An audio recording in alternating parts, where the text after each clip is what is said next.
National sovereignty is an obligation as well as an entitlement. A government that will not perform the role of a government forfeits the rights of a government. Good evening and welcome. This is Face the Nation. Our topic of discussion today is, does sovereignty matter? Geopolitics and citizens. Joining us this evening on the show are Javed Yusuf, attorney at law, Dr. Pavitra Jayawardena from the University of Colombo, Kusum Tilaka, foreign policy analyst, Udit Devapriya, chief international relations analyst from Factor, as well as Dr. Harinder Vidanage from the Kotalawala Defence University. Joining me as far as the questions and answers sessions is concerned is Niresh Thambi, consultant director at Newsfirst. You too can join in as far as the conversation is concerned. The number to send your WhatsApp messages to is 076 656 5353. The number once again, 076 656 5353. So let's get the ball rolling today with Javed Yusuf, attorney at law. What are your thoughts on our topic tonight? Well, I mean, it goes without saying that this is very current and very appropriate for Sri Lanka at this point of time, because arising from the economic disaster that we faced in the recent past, it has impacted on sovereignty, and we have got caught in the whirlpool of geopolitics as a result. When any country, for that matter, becomes weak economically, obviously its political strength also weakens. And we have seen, as in the last few years, we have been reduced to almost begging from country to country.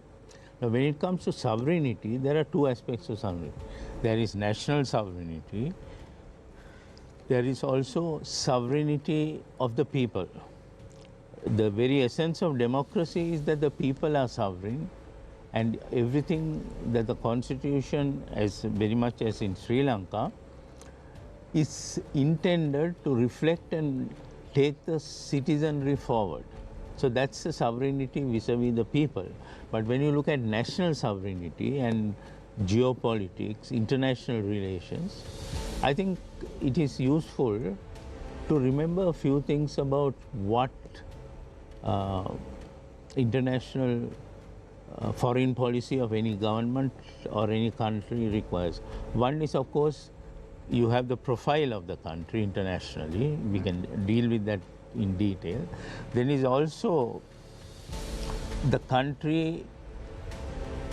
There is a saying, I think it's well known, that foreign policy is really an extension of domestic policy, and we have seen that very much in Sri Lanka, how it impacts.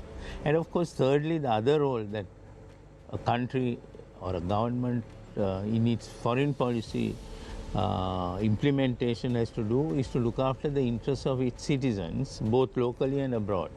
So all these are caught up in this geopolitical tangle that we have got into, mainly as a result of the disastrous economic performance of recent times.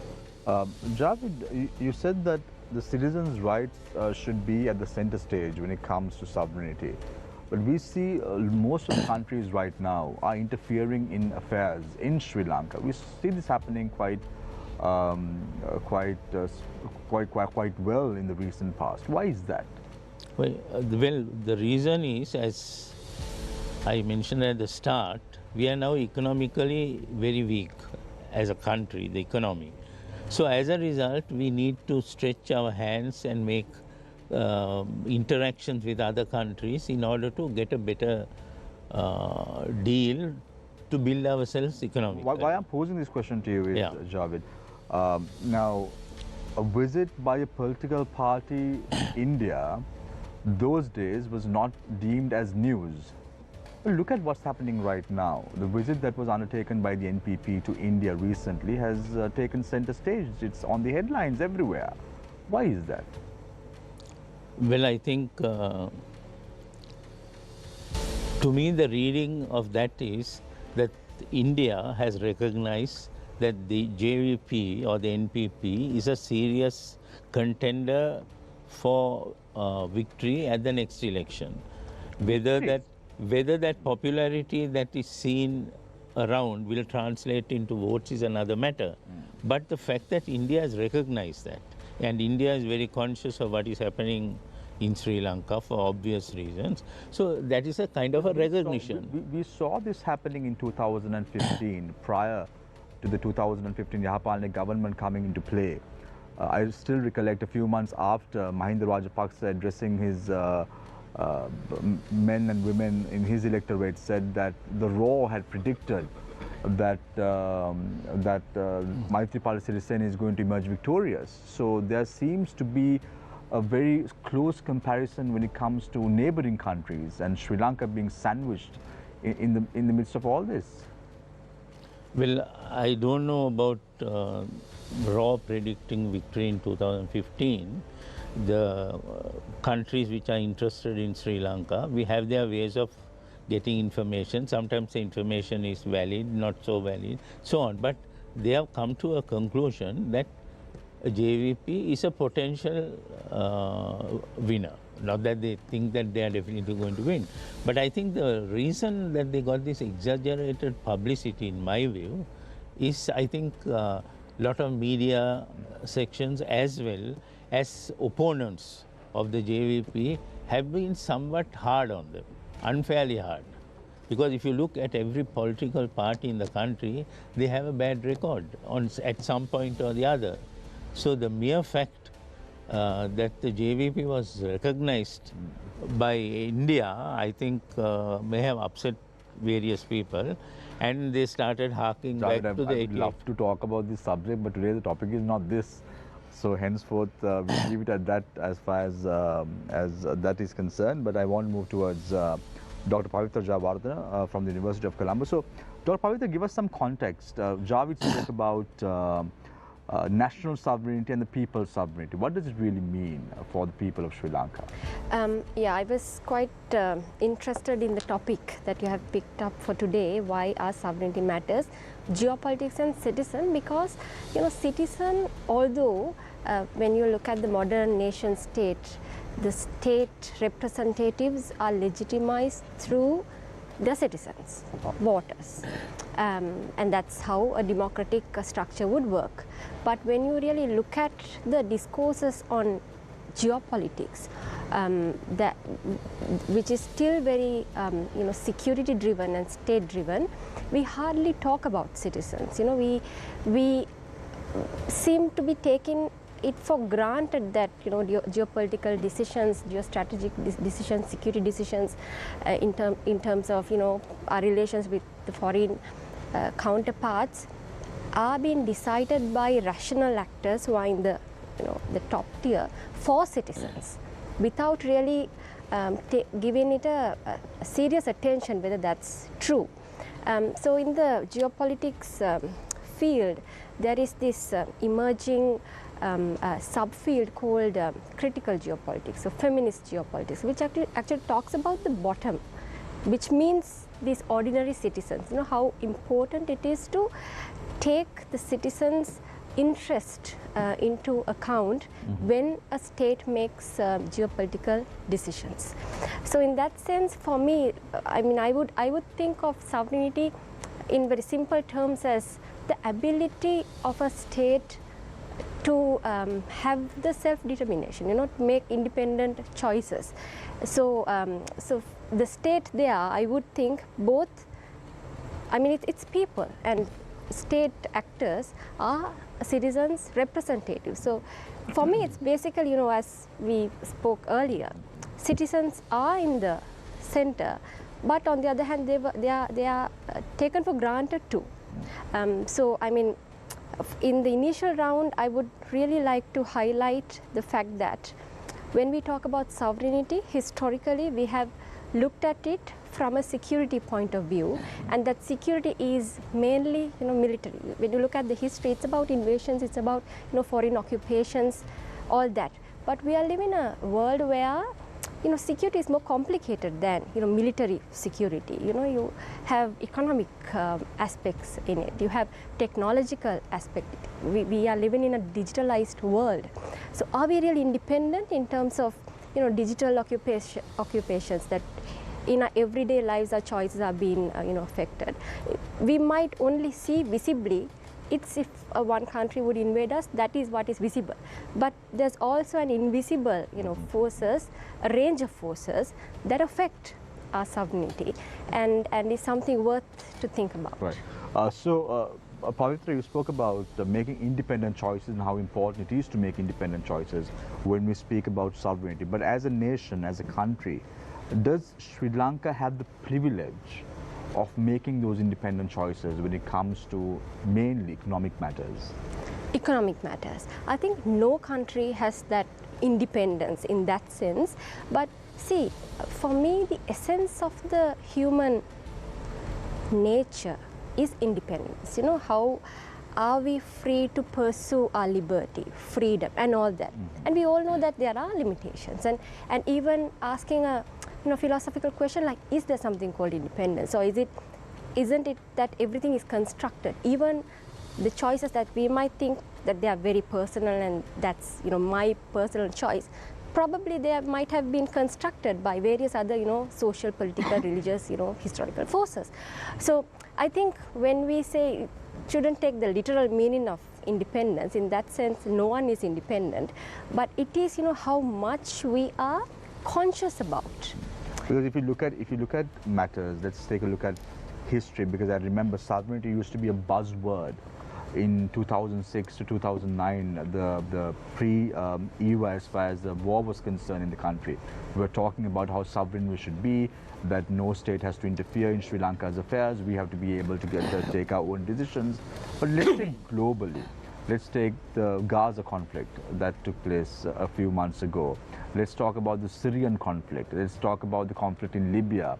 Then 2001, the invasion of Afghanistan, then Iraq, Osama bin Laden being killed in Pakistan by US forces, entering a sovereign state. So all these matters have to be spoken about. So how important is sovereignty for Sri Lanka at this very moment of time? Because we see a lot of countries trying to interfere into our affairs. I think we are living in a globalized world, and no one is in that sense independent if we make that barrier between domestic and foreign. Politically, clearly we have borders. Sri Lanka has its borders, but think of our economic market. Do we have clear-cut borders? We have very much transnational relations. In that sense, Shamir, we can even ask a question like how independent America is economically. I mean, America is dependent on Chinese economy as well. So that's the superpower, has a lot of military capability and all that, but economically they're trying to balance.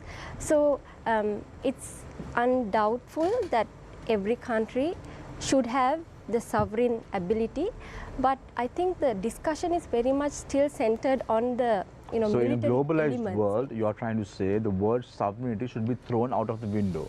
No, I'm not saying it has to be thrown out of the window, but it has to be reinterpreted. Okay.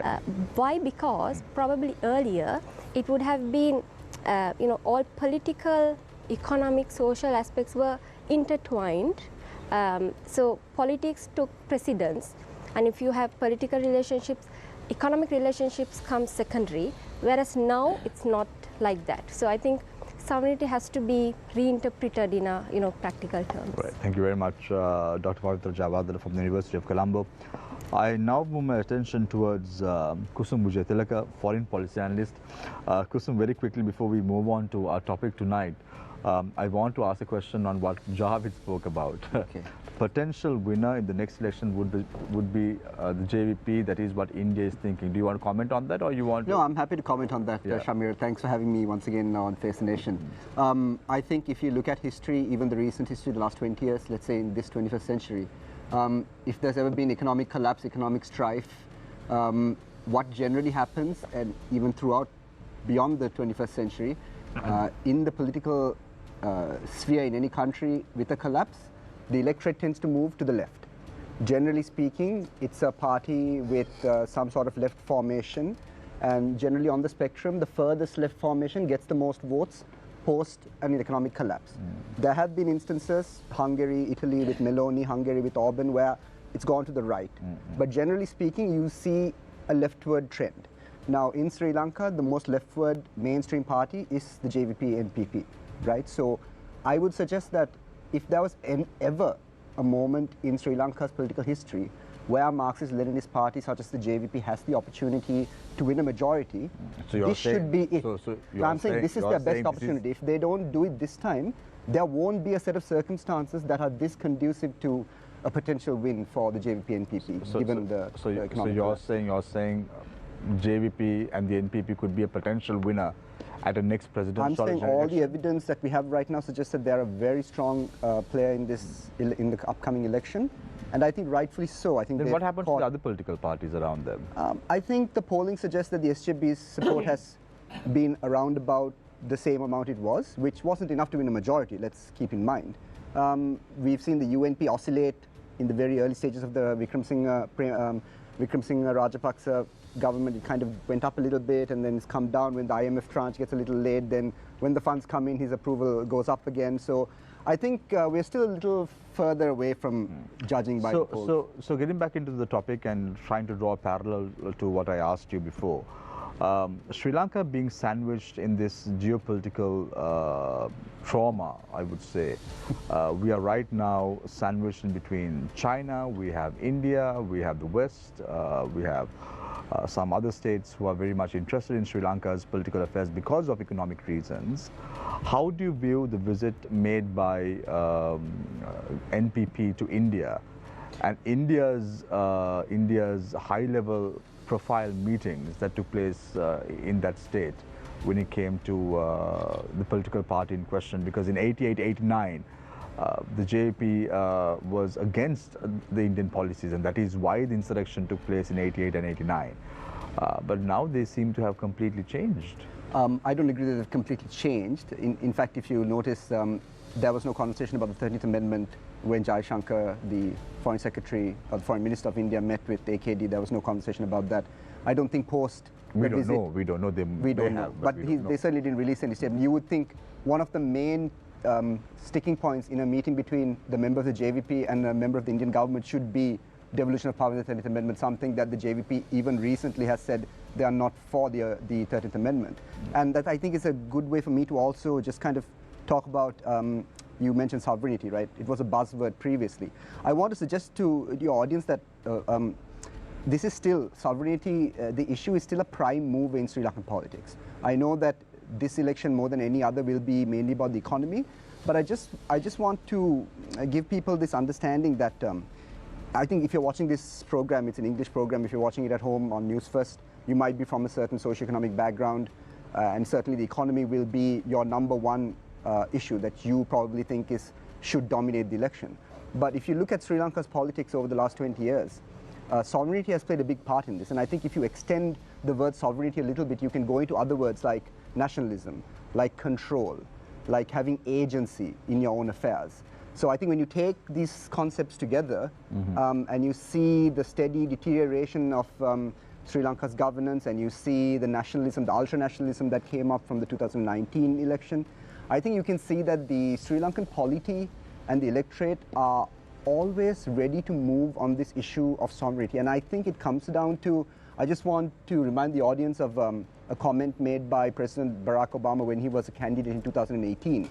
He made a comment related to the Republican electorate in the US and said, you know, they are only interested in clinging to guns and religion.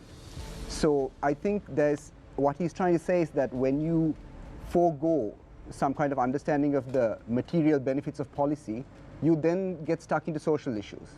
Now, I don't think that's necessarily a negative or a positive, but in Sri Lanka, for instance, the economy has for so long been on the back burner because we've had all these threats, shall we say, to our sovereignty, whether it's from the LTT, which was an explicit threat to the territorial integrity of the country, whether it's from the UNHRC, which is a political threat.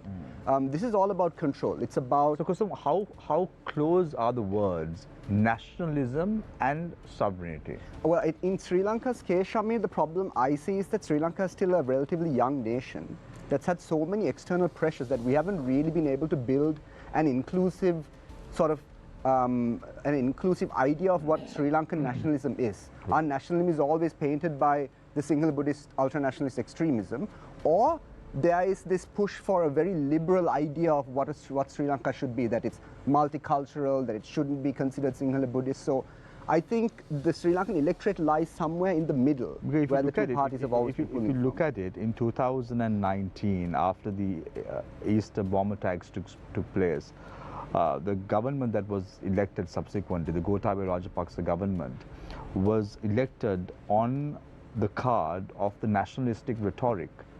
And if you look at even the statement that President Gotabaya Rajapaksa made after being appointed as the president of the country in Anuradhapura, draws parallels to this. And that is why I'm asking you, right now this is going to be an election year. What sort of rhetoric is going to take center stage? Is it going to be a nationalistic rhetoric? Is it going to be based on sovereignty? Is it about economic victories that we have to achieve? What is it going to be? Well, I like? think if you want to link the economic issue with sovereignty, we can. I think there is a very important conversation to be had there about how much control we're going to have over our fiscal operations, how much control we'll have over our economy, trade deals, you know, all that's a very interesting topic as well.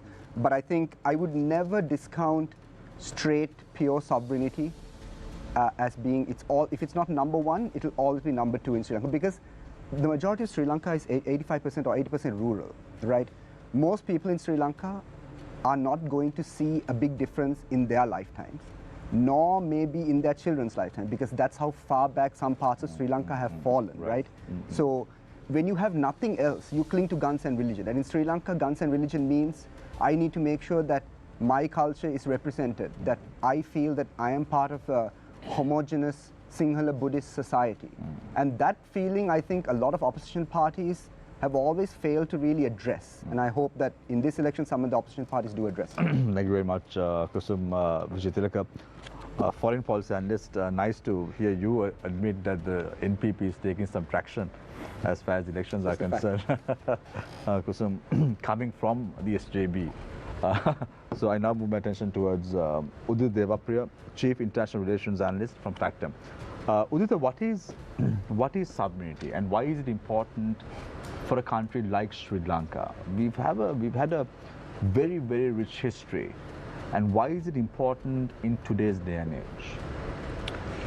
Well, when we talk about sovereignty, broadly there are two aspects to it: popular sovereignty and state sovereignty. In a country like Sri Lanka, sovereignty tends to be expressed in both ways.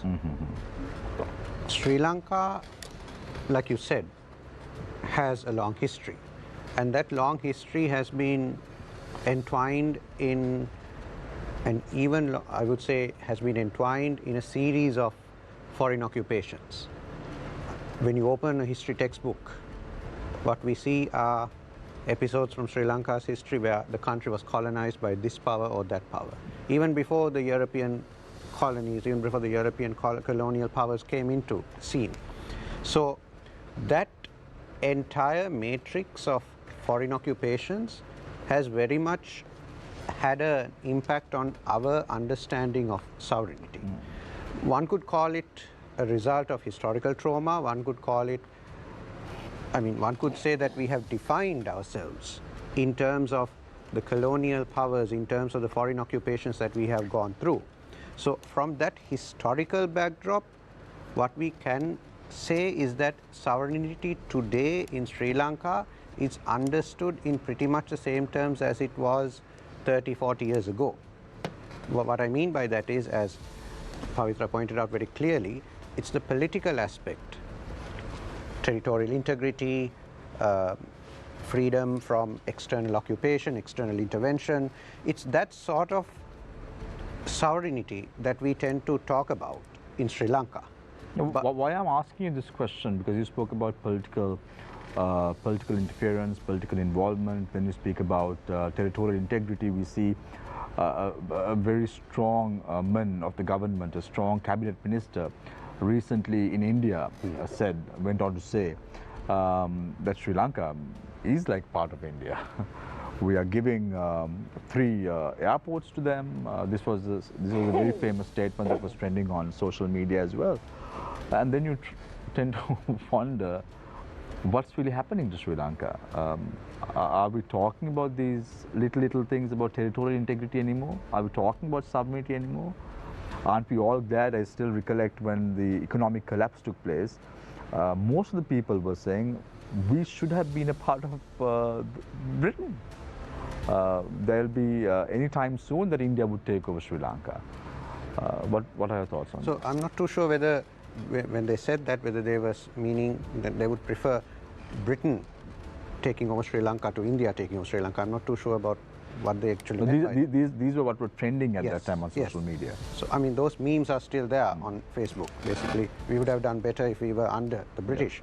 So, that particular aspect of sovereignty comes out from that other, basically that particular aspect of sovereignty is what some people call popular sovereignty, where people feel they should be in control, the voters feel they should be in control of a country's destiny, and what they decide about the country's destiny should, I mean, the policies that they feel are in the best interests of the country should be the policies that should be implemented by the government of the day, by elected representatives. So what we saw during the Aragalaya, during the immediate aftermath of the economic crisis, was one form of sovereignty, popular sovereignty, superseding another. At least that's how I see it, because like you correctly said, no one was talking about national security. No one was talking about territorial integrity at the time.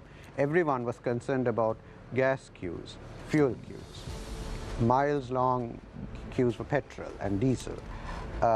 So much so that they all rallied together and walked to Galle Face. So at that particular moment, yes, they were talking about sovereignty when they were, paradoxically, when they said that they would have preferred Britain taking over the country, they were talking about one form of sovereignty. They were talking about, they were seeing themselves as the controllers of the nation's destiny, and they felt betrayed by the government of the day. You must understand that a lot of the protests, a lot of the anger at the government stemmed not from what they saw as the government's democracy deficit, but what they saw as the government's incompetence. The government simply was not able to ensure them basic necessities.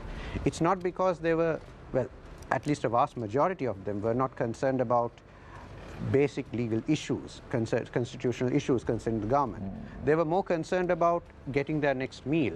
And like someone once said recently, there's no greater danger to a government of a country than your typical mother and father who are unsure about getting the next plate of rice for their child. When they are uncertain about that next plate of rice, they feel they have nothing to lose. And that is what we saw during the Aragalaya. I mean, there was a recent video of a US diplomatic official who likened that to riots in the street, a prominent US diplomat. There was a backlash against that video because many people felt that he was basically comparing the Aragalaya and the Aragalistas to a mob. That anger was justifiable because the anger on the streets, which that diplomat likened to a mob, Right. was basically born out of a particular, I would say, perception and understanding of sovereignty. It was sovereignty, they were basically debating sovereignty out in the streets. It's just not the sovereignty that we talk about when we say territorial, when we talk about territorial integrity or national security. It was a different form of sovereignty, but it was very much relevant to that particular period in our country's history as well. Do you think that people in Sri Lanka would go back to something of that sort if things are not arrested? Because we see cost of living going up, people are losing jobs. Do you see that people would demand for that kind of sovereignty in the next few months? What do you mean by that sort of sovereignty? Now you spoke about Yaragalaya and Yes. all of that. Well, right now, opinion is divided in a very subtle way between those who think that there's stability in the country and those who think that this stability is deceptive and fragile. Between those who think, to quote that US diplomat's own words, that we are the greatest comeback story in the region versus we are still down there in the hole. We haven't gone out of that hole. So compared to the Gotabaya Rajapaksa era, there's obviously much anger on the streets out there. There's actually much popular mobilization against this government. But this particular form of sovereignty that I mentioned, popular sovereignty, I believe it's very much there, which is why we are seeing recent developments like a mass surge of support for particular political formations, not just anger at the government, but also anger at various institutions, organizations, and civil society outfits, which are basically peddling narratives of which are basically supportive of the economic ideology that is being implemented by the government. Right. In terms of debt restructuring, in terms of SOE privatizations. So in conclusion, I would say yes, that form of sovereignty, that form of popular anger is still very much relevant. Right. Thank you very much, the Chief International Relations Analyst from Factum. I now move my attention towards Dr. Harinder Vidanage from the Kothalawal Defence University. Harinder, just a couple of weeks ago, we celebrated our 76th Independence Day in Sri Lanka with much pomp and pageantry. Dr. Pavitra spoke about how important independent decision-making, independent choices to be made when it comes to sovereignty. 76 years down the line, is Sri Lanka independent anymore with its decision-making? To answer that question, Shamir, I think we should go to the actual heart of today's discussion, which is on geopolitics. Because I think what happens is, we as Sri Lankans, we prefer to talk about our sovereignty and all these things, and we forget the fact that we are talking about our sovereignty because of the geopolitical transformations that we are living in. So just to put it into context, why are we even talking about geopolitics? Because geopolitics is a damned word and a concept. People, the problem with geopolitics, what people don't realize is the moment we have a world which is in what we call in the geopolitical mode, it destabilizes the established norms of governance, international relations, cooperation, and then it has a drastic cascading effect on everyone, everything, which I'll explain in a second. So basically, last year, with the height of the Ukraine-Russia conflict and Gaza, the Americans, the American Secretary of State, finally in an address to Stanford University, acknowledged that the world that we lived in, that world even the Americans believed that we lived in, is over. Which means what we call the post-Cold War world was over. And now the problem for the United States and most other countries is what is coming next. So what I'm trying to tell you is how the big powers see the world changing. So they see a world that is in transition, which was pretty much in their control, withering away. But most of them are not sure what's coming. The best example, the closest example I can give you is the recently concluded Munich Security Conference, which is the world's largest gathering of security from tier 1 to tier, all. Its report this time came as lose-lose. It comes with a title. The report was lose-lose. What did you mean lose and lose? It basically meant that even the countries which strongly believed in this status quo, believed in mutual gains, believed in international cooperation, is losing faith on that. So countries are pursuing what we call relative gains. So a geopolitical moment is a moment that kind of, is a catalyst for decoupling, catalyst for deglobalization instead of globalization, catalyst for what we call more centralized power plays, catalyst for minilateralism rather than multilateralism. So we find as a country in Sri Lanka, as a small state, what we call small state, globally in one of the most difficult situations, because the world has entered a geopolitical mode when the order is somewhat ruptured, which means most of the powers, countries which think they can gain something are trying to use the geopolitical approach to do international relations. What I mean by a geopolitical approach is, look at the way the Americans have been dealing with China. Look at the way, even Russia has been dealing with Ukraine. China has been, interacting with India. So what we are entering is a timeline which we had not seen in the past 50 years, which is a return, we call the return of geopolitics. And based on that interaction, how countries like us will survive and will thrive is based on the decisions we make in our country. Sadly, I once also said the foreign policy mantra of domestic policy as an extension of the foreign policy might change, because more we are going into on a geopolitically destabilized world, geopolitically oscillated world, what is coming from external will have a major impact on what we do here, irrespective of who is in power, who's going to come to power. So that is a challenge smaller states are facing.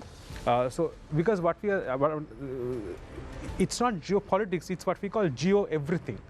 Now technology is seen as geotechnology, economy is seen as geoeconomics. Now things like a chip, a microprocessor, which is the heart of all the technology, is now part of what we call critical technologies. Countries are fighting over the control of who makes chips and not.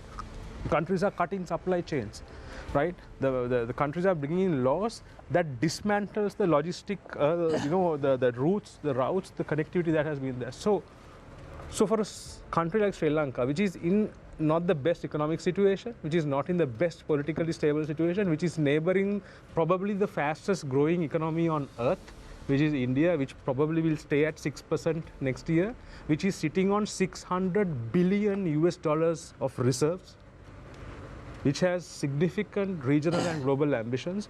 So we have to be very realistic and strategic about how we look at our region and the world. Yeah, so Harinder, you brought in a very important point about the Munich Security Conference, which was held just a couple of days ago between the 18th to the 20th in Munich. So they focused on many issues. They spoke about the European Union, they spoke about the crisis in Gaza, they spoke about the Russian-Ukraine conflict. Those were on the key agenda, but not forgetting the fact they all spoke about the rise of new power centers, particularly in Asia, and the implications of global stability with a focus on the rise of China and in particular India. Now look at where Sri Lanka is. We are sandwiched in between these two countries. This is what I'm saying. So if we are to make decisions about India in the same way we looked at India 10 years ago, that's not the way to go about it. We are anyway lost. One of the biggest problems we had in foreign policy as well as our academic culture is we never understood India properly, and we had a view of India which was not India. So the problem for the West is also West admires India, but West is also very cautious because now the Indians are called the 21st century swing state, right? Which means India is not going to follow the same line, the geopolitical interests of the geopolitical West. Right? It is what we call pursuing, once also we had this conversation, what we call strategic autonomy. Now going beyond that, India is kind of seen as this swing state, which does business the way it deems is best for its interest. And it is shaping its own view of the region as well as the world, which, and it's also having aggressive policy of economic diffusion, security. I agree with Pavitra about the critical geopolitics and all this, but the problem with hardcore power geopolitics is that when it's up, the destructive nature of geopolitics is anybody who is the leader of a country who's living in a geopolitical moment is forced to look at the world in a very narrow viewpoint. So you speak about India, Harinder. I just want to pick your brain on this, because we saw how Narendra Modi was appointed as the Prime Minister of India on the 26th of May 2014. We saw the previous Congress rule in the Indian government as well. We didn't see very much big strides forward. But in the last 10 years, as you correctly mentioned, there seemed to be a very dominant India playing center stage. You see when it comes to AI, when it comes to engagement, when it comes to statements that are being released in the Indian media or even outside, we see a dominant India playing a role. Why is that? India in the last 10 years probably a lot of the thing. I think India was in transition anyway. It was even before Modi. The last few probably years of Manmohan Singh, you know, even the Congress saw the potential of India. India probably is the youngest nation on earth, demographically. And I think what it has done is it has, you know, successfully plugged itself into the larger geo-technological ecosystem. Indians are advocating siliconopolitics. Some people argue that is the ability to create technological capabilities without relying on China, which is very parallel to what the Americans now call clean technology, which is, you know, dividing Chinese technology to create this new arc of technological dominance. And the other reason why that is happening is the BJP. If you go back and look at all BJP manifestos, though it has its, you know, deviances, the science-based and the entrepreneurship. If you look at India's, you know, IMF forecast for India, they say probably post this election, the private sector will invest more in India, their own private sector. And they're so confident of the growth in India, as well as the way, you know, how Indians have integrated their conglomerates, their business, you know, corporate vision with a political vision, and the way India has also articulated its foreign policy. Right. Right. These are all things that I think, so from a Sri Lankan perspective, rather than talking about what sovereignty we can have, I mean, we have to have I think, a strategic view of sovereignty, Right. not a emotional view of sovereignty. Dr. Pavitra, and bringing in another factor, which is that we have globally more elections happening this year than any other year in history. More people are going to vote this year, more than 2 billion, I believe, are voting this year in more than 75 different elections. So nobody really knows who's going to be in power in many of these countries, including the United States, come November when they have their presidential election. Are we in Sri Lanka aware of this to a sufficient extent? I think we can be more aware of it for sure. Why? Because, as Dr. Harinder said, it's imperative that you know, what is happening in the structure would affect us. It's imperative. And what we get to see in the world is that the entire world is sort of in a global crisis in terms of, you know, economic prospects and political chaos and, you know, stuff like that, the Palestine issue, the Ukraine issue, and you know, migration issues that, you know, so-called democratic countries are facing in the Europe. So people are not happy. It's not just people in Sri Lanka. People across the world, you know, generally speaking, are not happy, and the response that they are going to give will shape by the fact that, you know, this unhappiness that they would often think that it's a result of the failure of most of the democratic, you know, governance practices, and likely that, you know, in most of, I mean, this could be an overgeneralization, but, you know, there's this trend of, you know, far right movements are picking up in most of the countries that are so-called democratic countries as well, including USA, right? So I think that will definitely shape the structure, the global structure, giving those leaders legitimacy to make popular decisions instead of, you know, sustainable and democratic decisions. And those actions and reactions will definitely impact us because we are in the periphery. The main difference between a country like Sri Lanka and a superpower is that, you know, our material capability is definitely, you know, different, and we should be understood in a different context. But where should we as Sri Lanka position ourselves in this state of flux which is happening around the world, both due to elections and due to conflicts? What is our best course of action, keeping in mind the sovereignty of our people? Yeah, so I think our course of action should be fundamentally shaped by the fact that what our people want and the sense of, you know, the understanding of the world in a bigger picture. You know, who might be the superpower, the you know, capabilities of superpowers. You know, how the power centers are being changed, and the power of technology. You know, we might have some unused geopolitical relevance that we can focus and highlight more, and we are too much hanged on this traditional way of understanding geopolitics as well, instead of picking sides, probably a completely different view about how we should be going is necessary. But then again, it goes back to the fact that who will do that? We are still in the we are a country that who claimed for a system change, being within the system. So so that is the dilemma here. Would we have fresh eyes to see the world? Do we have this collaboration between different stakeholders to understand each other? I mean, I would usually think that we are a country who we don't know about each other that much, ethnic wise, the class wise, the gender wise, and we don't know each other. So that might be a big challenge to understand what our people want, and also this consciousness about the world politics, the technology impact in the world politics, military capabilities of the world politics.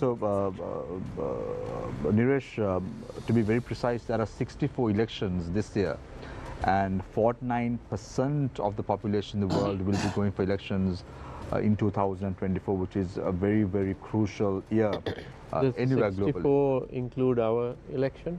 I don't know. because to a lot of people, it's up in the air.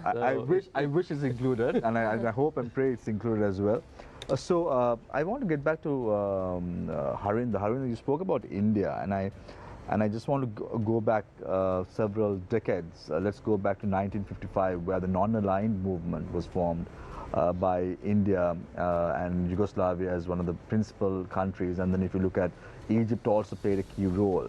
Now, at that time, the objective was, or the focus was, to ensure that peace cannot be achieved with separation, but with the aspiration towards collective security in global terms and expansion of freedom, as well as terminating the domination of one country over another. Now, India was the founding members of the non-aligned movement in the world.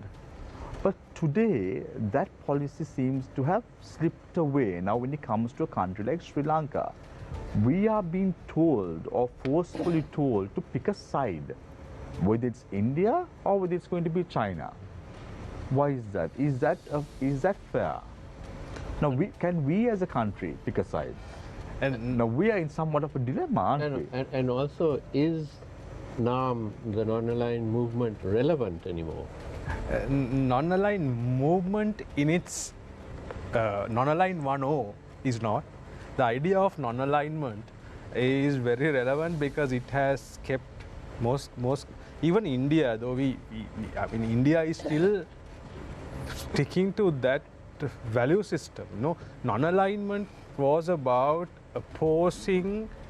Non-alignment is ideological. That is the difference between it and neutrality. Because neutrality is event-based. We take Russia-Ukraine conflict. We can be neutral on Russia-Ukraine conflict. Non-alignment is a stance that we say, okay, the United States and Russia are at a power play. We will interact with both of you, but we would not encourage or be part of anything that you two do against each other to achieve a certain political objective. That is non-alignment.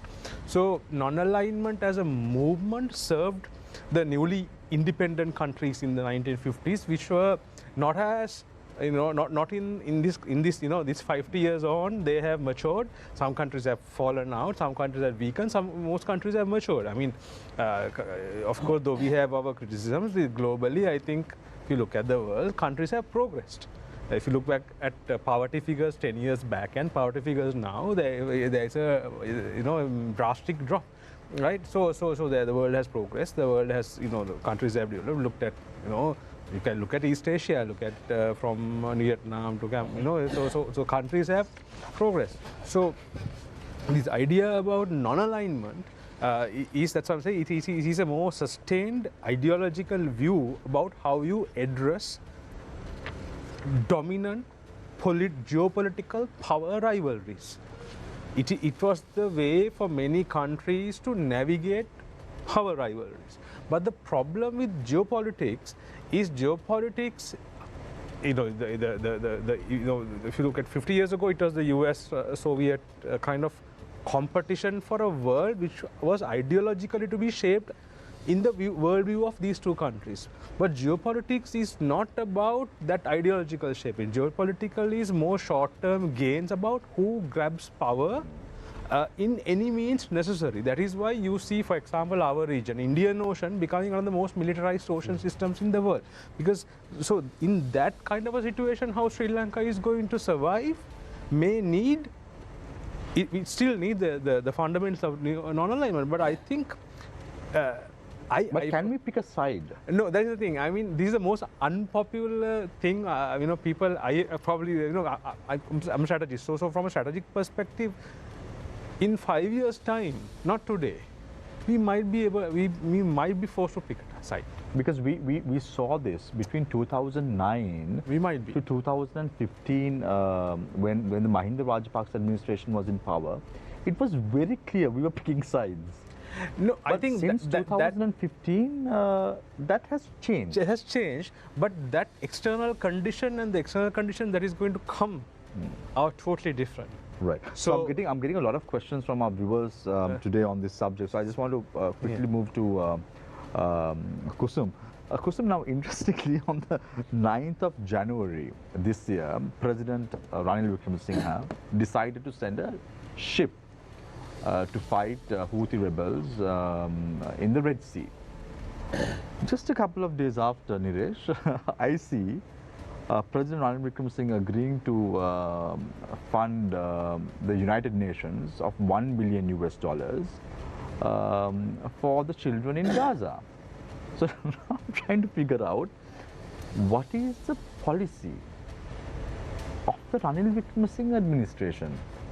Is it a non-aligned policy or? I don't know. I'm trying to figure it out because 9th of January he says he wants to send a petrol. Now he says that the cabinet has approved $1 million to the UN to support the victims in Gaza. Yeah, but Shamir, I think he would make the statement that, you know, on one side he's sending the ship to protect global shipping and commercial shipping. But on the other side, he will say he has always been consistent that the Palestinian cause must be supported. And Sri Lanka has done that rhetorically. I think at the United Nations, even at the recent ceasefire resolution, Sri Lanka voted for a ceasefire. So in that sense, he will just say that these are not two things that are mutually exclusive to each other, that we can do both. But there seems to be a very distorted light. Now we say there sometimes is a red light, there is a green light, there is an amber light. Yeah. But now it seems to be a distorted light. I'm trying to figure out what color it is. Shami, these are international issues, right? So if you think about foreign policy, just yesterday our foreign minister made a statement that Sri Lanka's economy is 0.000 something 1% of the global economy and there is nothing to exploit, etc. So this is coming from Sri Lanka's foreign minister. But all we hear from the foreign ministry is generally about Sri Lanka's geostrategic location, the shipping lanes, the importance of being in India's sphere of influence, the Chinese footprint on the island. So it's clearly, there's two sides to this, and the government hasn't picked one. And even the rhetoric is sort of showing that, right? Because it's almost bipolar, if you think about it. Now, I want to just bring the conversation back since we brought in India, and you mentioned Yahapalne, right? And you mentioned the Gotabaya victory.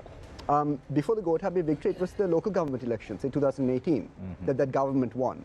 So we know for one thing that the economy wasn't great under Yahapalne. We know the bond scam happened.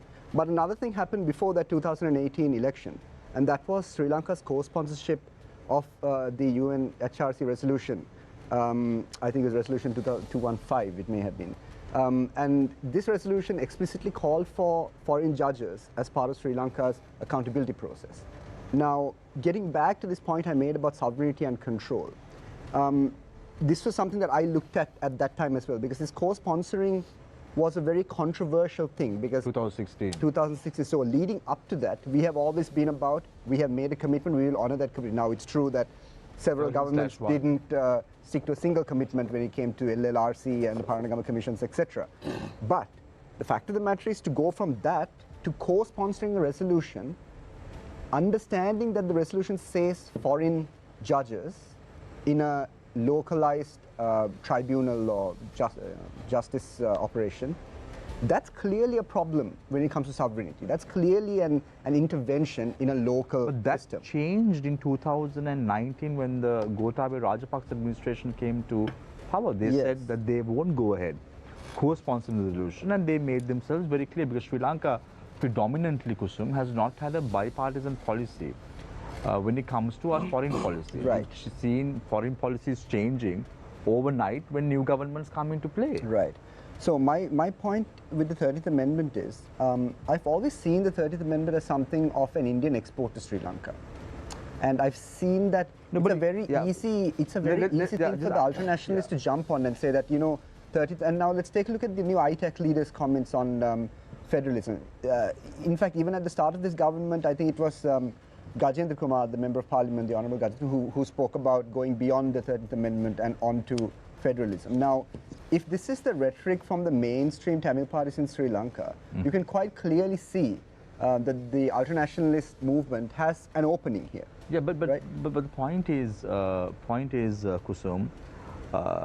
Now, Harinder said we have to pick a side ultimately in the future, and if you look at it, we have to be on the side of India because Yeah. when we were in different dire straits, India came up with that $3.5 billion US package. Where was China at this time?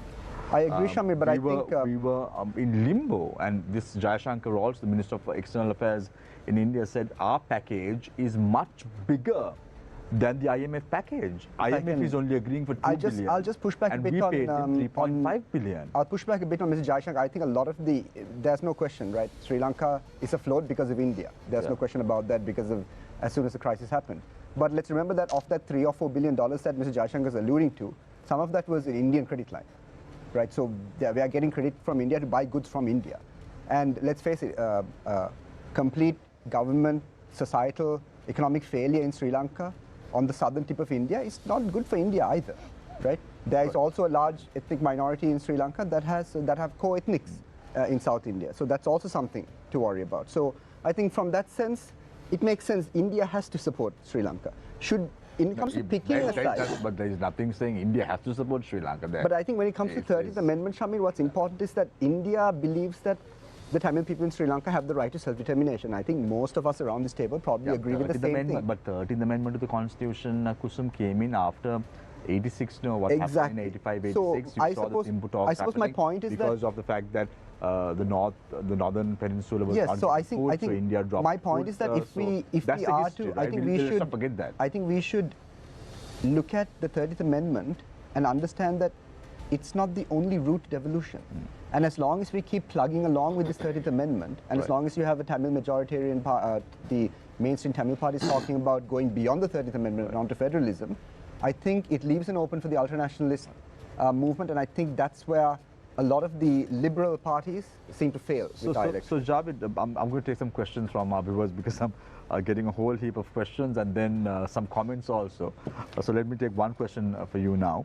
What do you think the future of the newly forming Sri Lankan government have to keep whether the non-aligned concept in their foreign policy? If there was a new government in play, are they supposed to keep the non-aligned concept in their foreign policy? Yeah, I'll answer that question in the course of my remarks because I have a clear view on that. But if you look at what has been discussed and the national conversation going about how successful Sri Lanka has been since we gained independence, I think one of the success stories is our foreign policy. We have had bad patches, but overall 75 years our foreign policy has done well. Now, you asked me this question about non-aligned and all that. Javed, I'm just trying to be the pessimist I am. No, Tell that me the time. Tell me the time that Sri Lanka's foreign policy was good. We saw ACS Hamid, we saw Lakshman Kadiragama, but apart from that, tell me. Well, I think during the Bandaranaike's time, we had the respect of the world. There was a time. Even in 2015, we had the respect of the world when Maithripala Sirisena was elected as the president of the country, because I was at the United Nations General Assembly that year. I saw the manner in which how world leaders came and spoke to President Maithripal Sirisena. Yeah, Whether or not but he did a that- good job, that's no, the question at the end of the day. Yeah, But that's very subjective. That's not an indicator in that sense, maybe. But what I'm trying to say is at certain stages. Now, I would say that the 80s, you know, that unfortunate comparison by Mr. President Jayawardena about the Indian leadership and our Sri Lankan leadership may have paved the way for what happened thereafter in terms of, you know, giving some kind of sanctuary to the LTT and the IPKF and the Indo-Sri Lanka agreement and all that. But whether it directly contributed or not, certainly there was bad blood at that time. So, but you know, I am harking back to the Bandaranaike's time particularly, because there was a time when we led the non-aligned world, that when Sri Lanka spoke, the world listened. We had the moral high ground, and that was based on one factor. That is, I think we took positions on basis of what the country felt right, because we were not tied bound by any alignments. In a sense, what South Africa is doing today. Why would South Africa go to the International Court of Justice and argue on behalf of the people of Gaza, except because they genuinely feel that it is a cause worth espousing? And Sri Lanka did that in many ways. That is why Sri Lanka was able to even the Simla Accords between China and India. And we could get many things from India at that time by our goodwill. And if you recall, I mean, these are well known to all of them, that when Bangladesh was breaking away from Pakistan, despite Sri Lanka having very good relations with Pakistan and very good relations with India, India did not want to give Pakistani planes which were going to East India landing rights to refuel. Sri Lanka gave, and India was not happy. But they recognized it and they accepted it because we were friends. They did not doubt our bona fide. So I think our foreign policy has to be shaped in that way. Now, coming back to you asking about non-alignment, I'm not sure now whether we are following non-alignment or what. Because so we have another question. I'm just going to link that question also, Javed. In light of the president's stance on Israel and Gaza, is Sri Lanka still non-aligned or has it become non-directional?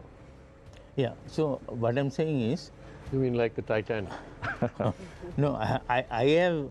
At least the Titanic had a destination. I have heard government spokesmen at different times claiming that Sri Lanka's foreign policy is non-aligned. Other times they have been saying we are multi-aligned. I don't know what that means, but I've heard both this. So that clearly shows that they are not sure where they are going. Now, with regard, now take the question of Gaza. Gaza is a hot topic. It's a monument of injustice where civilians are being harmed. I have not seen a single statement from the government of Sri Lanka condemning the civilian massacre in Gaza. It's true what you said, that in the General Assembly they supported a ceasefire.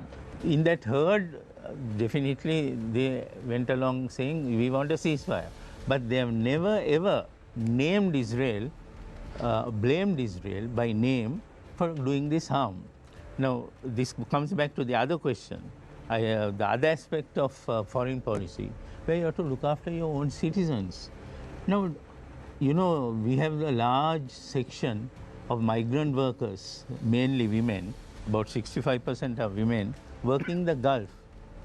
Now, at one point when the armed conflict was going on, the remittances that they were sending to Sri Lanka was equivalent to what we were spending on the war.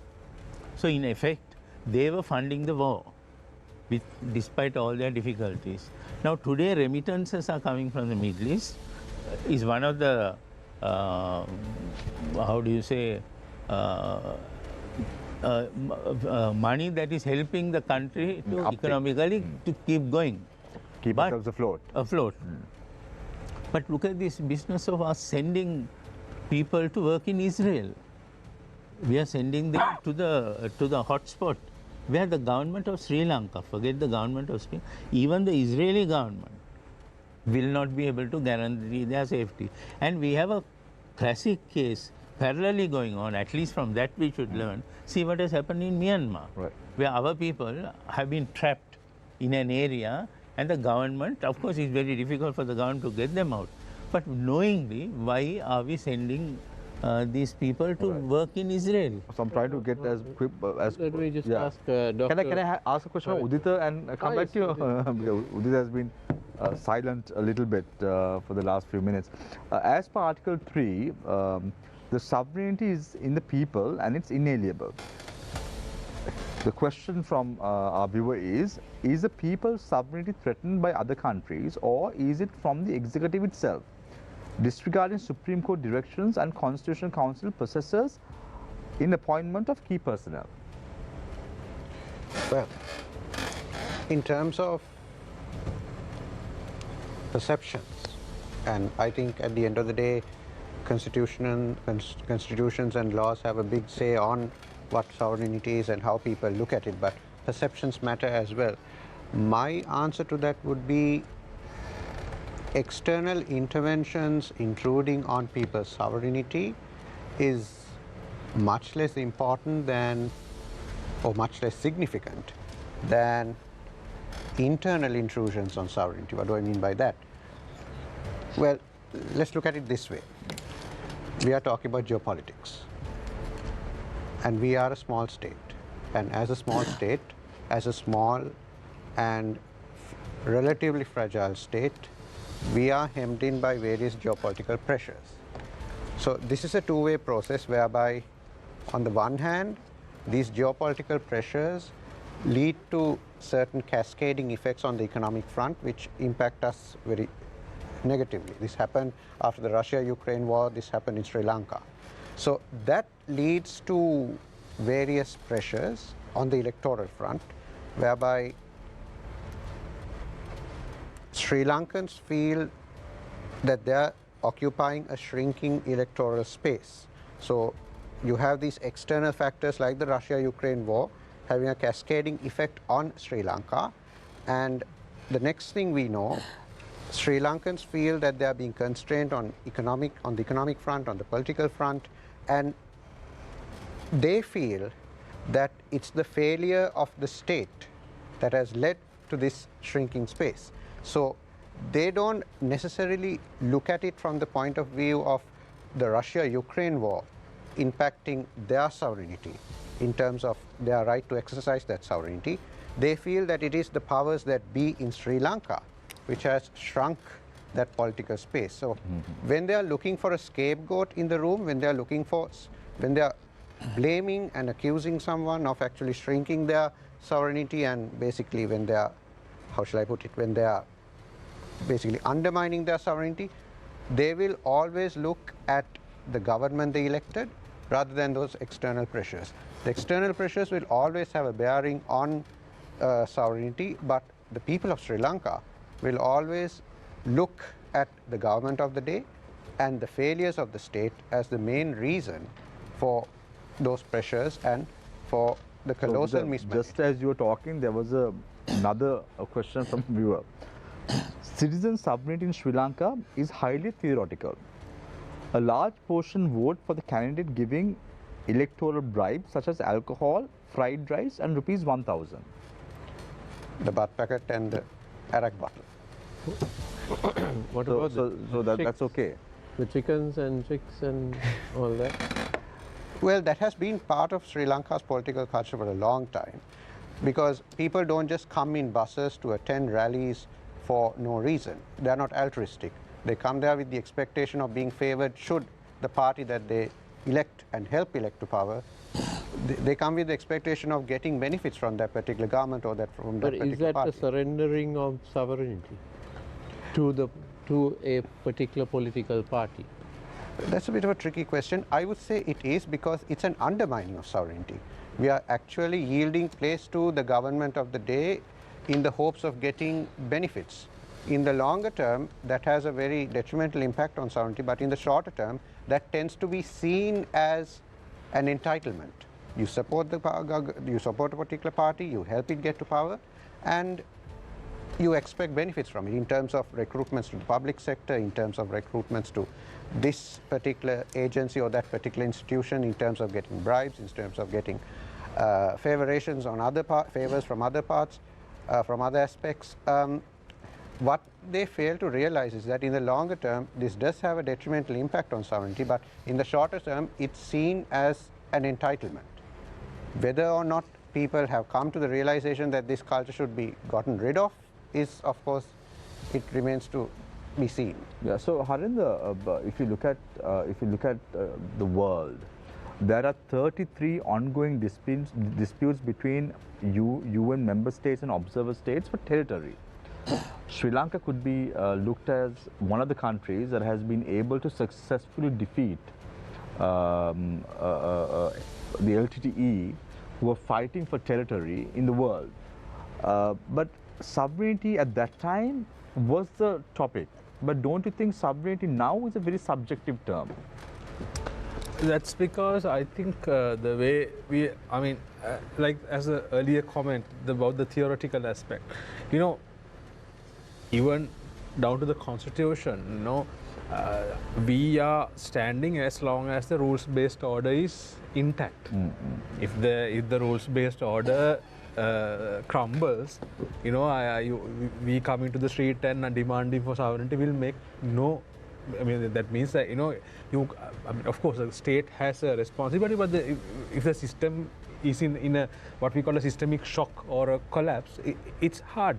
So, but I think I like what Javed was referring to. Sri Lanka was facing, in the 70s, 80s, also the time of a heightened pressure, Cold War pressure, and we managed to maneuver away. To maneuver. So, but the problem is, one of the biggest challenges in international affairs and explaining about international affairs is to tell people how the time and space context has radically shifted.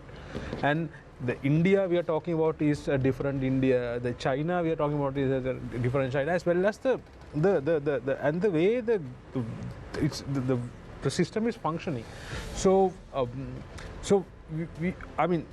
because I'm more biased towards international affairs as through discipline, and also strategically I'm trying to understand, because countries, it's important we have the debate about the sovereignty internally, but it is also we have to be very realistic and strategic about how far can we hold that together.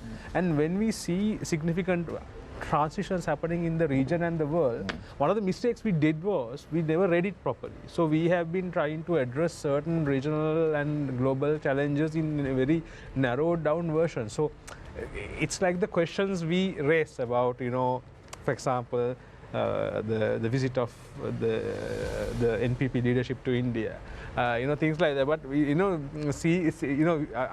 I'm okay. It's a question, but the way we try to explain it and try to understand it is, I think we are sometimes thinking like, we are thinking our strategic thinking is in the analog age when the things have moved to a digital sphere. And some of these, strategic thinking is very unpopular. Strategic thinking is very unemotional and it's very unethical. That is what survival of a state has always relied not just purely on, on moral grounds, but the states have to make very difficult decisions, and that's how countries have steered. Because we are living at a time when so many sovereignties are in question and in crisis, right? So I think last month President Trump on election trail said, I don't care if Russia bombs a European country which is in the NATO alliance, which the Americans are now. If that country has not put the 2% they should be putting into NATO alliance. So if that is the view of Donald Trump, if he wins the US election, probably, it's going to be a very different view. So no, but the US, if you look at it, Donald Trump can say anything in the campaign trail. Yeah. But the implementation of those policies solely depend on the policies. Now, if you look at it, Harinder, we all know. Yeah. When when Donald Trump was elected president, Yeah. he had how much of aspiration? He said he wants to build a wall in Mexico, but did all that materialize? No, but these one- are all populist No, comments, yeah, populist but remarks. what we have to understand is Donald Trump. Now, Donald Trump said, I saw him saying that if he was the president of the United States, he would finish the Russian-Ukraine conflict within 24 hours. No, this is the point. Those are maybe populist, Those are populist rhetoric, but he successfully managed to alienate the United States from the NATO alliance. So I think most of the European countries were very weary of the United States. The only consistent policy Donald Trump brought out in the context of geopolitics is the Indo-Pacific. I can tell you a classic example, Harinder. Yeah. Now, Trump wanted to cut down expenses to the United Nations Yeah. when he was elected president. Yeah. But it did not happen because he said that he doesn't want to keep spending money on countries. He doesn't want to absolve himself. He wants to move away from all this, but it didn't happen. No, but I think significantly when it comes to things like security He still alliances. went ahead as a second speaker at the Union General Assembly every year. The General Assembly met. No, security alliances were in serious crisis for the United States. I think one of the reasons they are having this war is when the US trying to course correct the mistakes he made, and that is and the So, NATO Harith, expansion is part of that. Yeah, course so correction. I just want to ask you a question. I want to put you on the spot now. Yeah. I've always wanted to put you on the spot, but now I'm going to mention it and put you on the spot. Okay. Now you said we have to pick a side. Now you are a strategist, right? Yeah. If you are to pick a side, who would you pick? No, the thing is, the difference between strategists and other people is It'll be easy to say you'll have to pick a side in the future. No, but no, no. Whose side are you going to be? Point of Who would you advise the government of the day? No. When I say pick a side, don't think it's like we go to a cricket match and we pick a side. No, that's not what I call by picking a side. No, picking a side. We are not even saying that. No. Do that. No, But picking aside, because I think we observing what's happening, right? What we can see is if we are evolving a foreign policy. This is since you put me on the spot, it's not bad to be unpopular and hated for some time. The foreign policy in the future, at least for the short term, has to have what I call Indian centrality at its heart, right? It's not pro-Indian, so it's not liking India because we are in you said is India. it an economic decision, more or less? It's about understanding where we are. Yeah, We are literally located in their sphere of influence. and they are becoming more and more aware of their position in the region and the world. So it's a two-way thing, and we talked about them exporting 13th Amendment. If somebody can say we are a result of their expulsion as well as the Buddhism as export from India, and we have embraced. We've expelled and we have embraced both. So that's also kind of a controversial statement. But so we have grown up being any small country which is bordering has always said that our security, our defense and security policies were made in the post-independence era fearing India. That is a known thing, right? But for the first time after that, I think we now have to look at India in a very different way, right? It's not embracing India or becoming like die-hard fanatics of an Indian nation, but what I say is the Indian centrality in foreign policy would help in a certain short to medium term range for Sri Lanka's stability, survival, and this is what this whole visit about NPP is about, right? If the JVP can change, Yeah. So India is so strategic. It knew certain resistances that certain groups had who led them. For example, against EDCA. So, a few weeks before they announced EDCA, you have these visits taking place. And then, of course, India has significant commercial and financial interest in Sri Lanka to a certain extent. But Sri Lanka is not a great market. That's why I always say,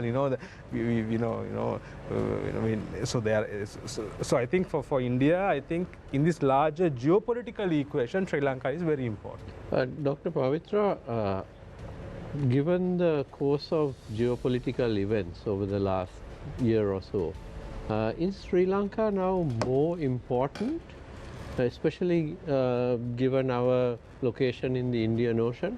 Because we seem to be getting a lot of visits from warships of, I mean, India, Pakistan, US, UK, Iran, and there's usually some kind of ship from China hovering around.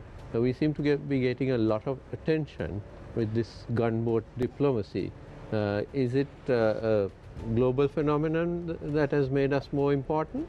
I think because we are a maritime, state, we can't forget the fact that, that this is also the central idea of geopolitics, that the mainstream idea is that, politics is often shaped by the geographical, circumstances.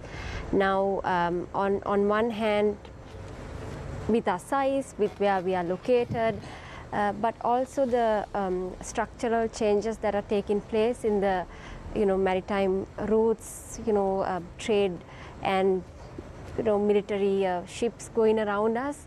I think this was never new. When we were thinking about colonialism period, even we were relevant because of location.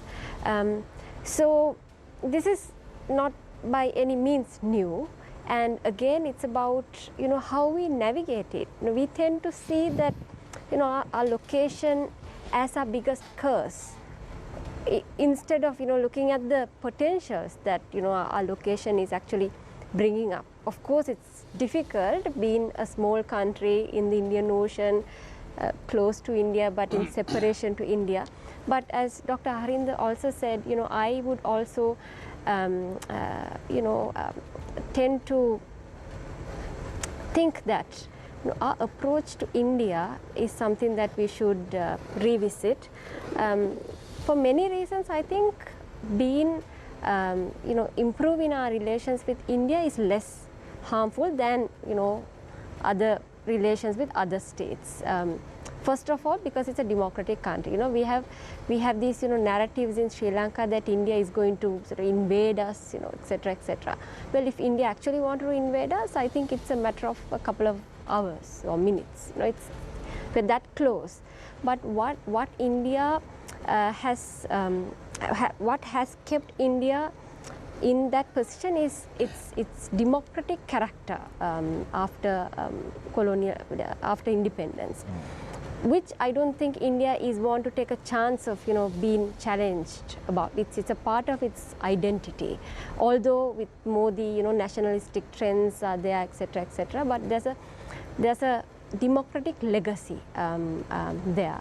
So in a way, although our relationship with India is so much dominated with this ethnic lens into it, a fresh approach to India, understanding India as a potential, not a potential power, it is a power now.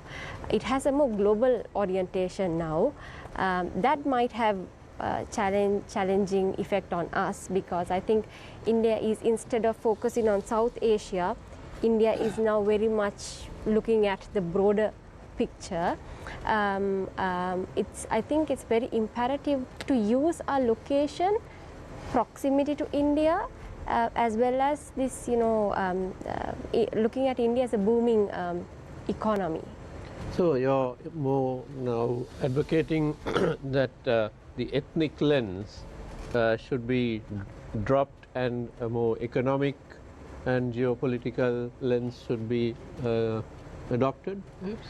Well, now see, actually now when we were, Udita was explaining this nicely, that internally we have been, there have been popular narratives that shape our domestic politics, which obviously affected our foreign policy outcomes and choices as well. And one being this ethnic lens.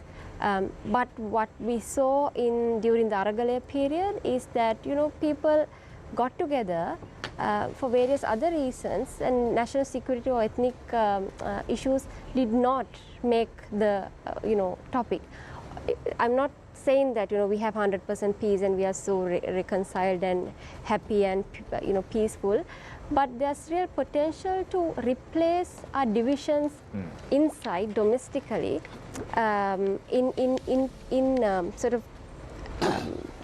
in building up a new identity domestically too. Yeah, Pavitra, if you look at it, now there is discussions about 2024 national poll in India, and the talk is that Narendra Modi will continue to serve a third term.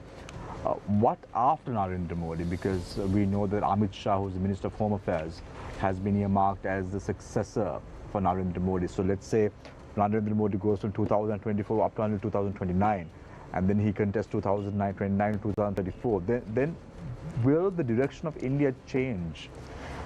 My understanding of India's direction is that although across their two main parties have various ideologies, in terms of their governance, there has been consistency.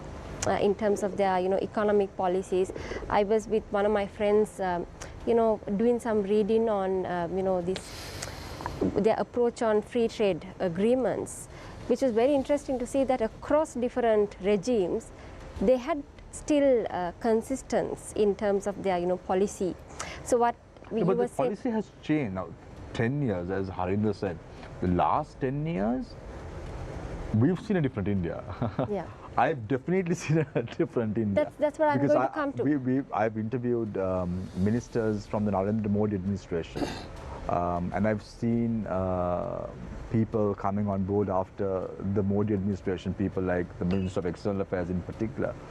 Things have drastically changed. There is no comparison whatsoever. Shamir, India 10 years ago is not the India now. Yeah, my analysis is this: in terms of accumulating the capacity, material capacity, it has been very consistent. Why India could be more arrogant or more, let's say, arrogant, yes, or say more strong in terms of their voice is because before that, when you look at even across regimes in terms of economic capability, they have been working for it, and what you see in the last 10 years is that the pinnacle of it,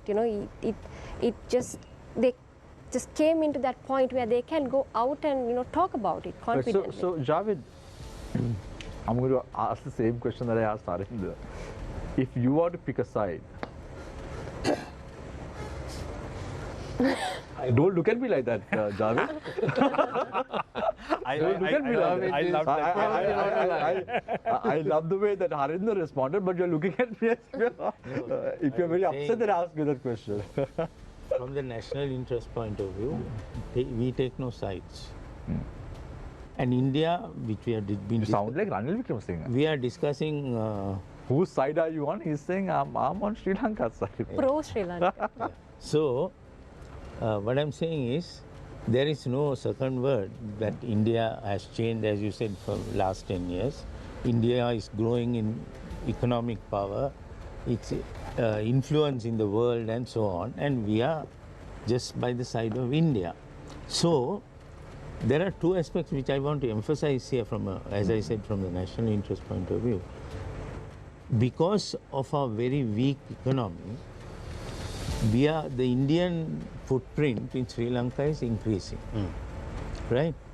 Now, when the Chinese footprint was increasing in Sri Lanka, there was one aspect we had to take note of. That is, when companies from India invest, from China, actually it's the Chinese government which is investing through those. There is no private sector as we know here. But in India, you have a private sector. But the private sector and the big ones who are coming here are very close to the Indian government, and controversially so also. So that's fine. And with regard to India's help in a time of crisis, Sri Lanka has to be eternally grateful.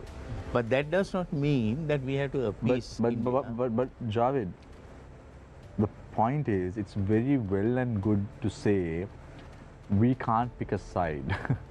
It's nice to hear these words, very patriotic, Javed. You sound like Ranil Wickremesinghe when you say that we have to be on the side of Sri Lanka. But we are a small nation. We have to pick a side, don't we? No, I mean, is there a side to pick? When you say pick, are you asking whether in a war between India and China, we have to pick a side? No, you're not asking that, no? So I'm asking you, let's put it this way, Javed, to make it very much more simpler.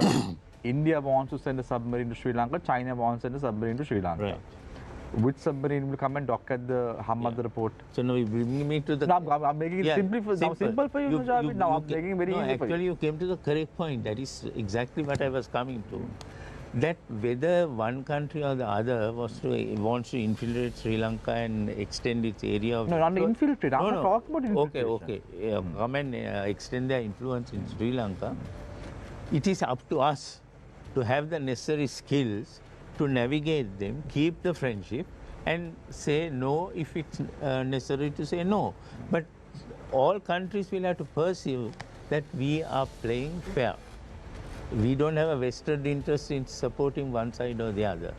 We are looking at it from our point of interest. Even if you do make a wrong judgment in their eyes, we will do the correct thing. And I think that is the skill that now is increasingly Sri Lankan foreign ministry and so on have to bring up, because India, now they are friends and they have helped us, as I said, but as they grow in power, their interests, as any growing power, can change. Their, what they want to do may not be what they wanted to do earlier. But we must have the skill as a nation. But isn't that why it's important to have a bipartisan foreign policy in Sri Lanka? Yeah, that helps a lot. That helps a lot.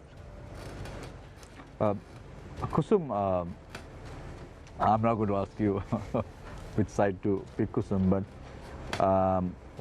what should Sri Lanka do? Because we are sandwiched right now. We want India. Harinder says an Indian centralized policy should be the way forward, and you were nodding in agreement when... No, let me just quickly. I didn't say Indian centralized policy, but what we say when we frame foreign policies, we have certain centralities that we provide. Like, for example, countries have special relations. Yeah, so Indian-centric. Indian... Not again. Indian that when we make certain things, we have this. What is India's sensitivity? So that is called Indians. That is the centrality that we provide it. Now, that doesn't mean in every decision we make, we are going to make India centric. That will mess up all our relations with other countries. The concept of sovereignty. Yeah. So that's what I mean. Yeah. Sorry. Very dependent on where you sit in the world.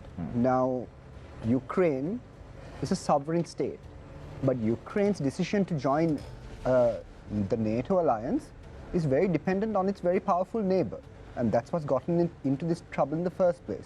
Sri Lanka is a sovereign nation, but we also sit across from a very powerful nation. So when there is such a big power imbalance, there is a obvious effect on sovereignty.